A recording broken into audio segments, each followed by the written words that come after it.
John Steenhuisen rises to new heights as he unveils the DA's election posters in the Northern Areas in Gqeberha, a traditional stronghold of the Democratic Alliance, as they prepare to go to the polls on the 29th of May. Last year, in April, the party announced its Moonshot Pact, which is now called the Multi-Party Charter, which according to the DA is said to bring together like-minded parties like Action SA and the UIM to dethrone the governing party. The party's slogan for this election is Rescue South Africa.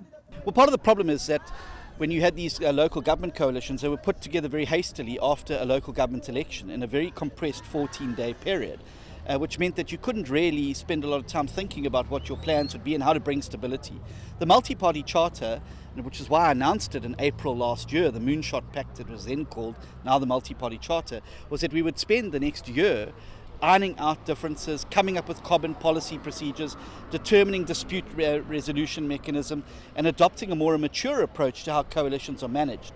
And I believe that the multi-party charter agreement is a sign of that maturity, and I think it will be reflected in the coalition agreement that will ultimately be signed after the election.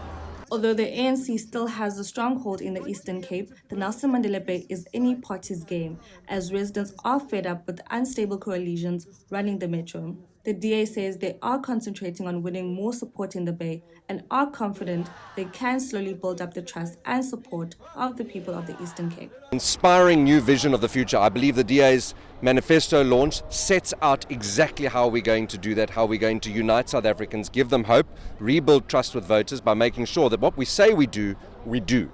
And I think there have been a lot of broken promises over the years in South African politics. That's why I said we need to be realistic about what our offer is. Our offer is very clear. We've got 7 apex priorities. We're going to be tackling the economy. We're going to be tackling cadre deployment. We're going to be tackling education and a range of things that I think that people will relate to.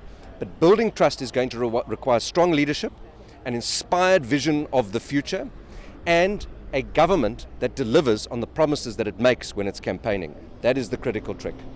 Residents welcome the DA leader into their neighborhood, saying a change is needed and the DA is the party to do it. Political parties bezikhona before that were given a chance yokuphatha, they failed us thina selulutsha, because ngoku singabantwana but ezikolweni siyasokola. Ufumana i-NSFAS nendonu NSFAS yakwazi uku-approve angaphumi, and then nasemisebenzini in terms of job opportunities barecruitana bodwa abantu sebephezulu, not going like to check abantu abagraduate for ezo position zithile. So ndithande into eyi-one yokuba i-DA it showed kwindawo iphatha kuzo ukuba it can change lives zolutsha. The DA is somebody you can depend on. The DA let things done. They're not just promising and promising. If you go with the DA, you will see that everything the DA is doing is 100%. Unobangeba ndivotele i-DA because kaloku i-DA yeyona mbutho ndibona into bangaba unohlangula apha eSouth Africa.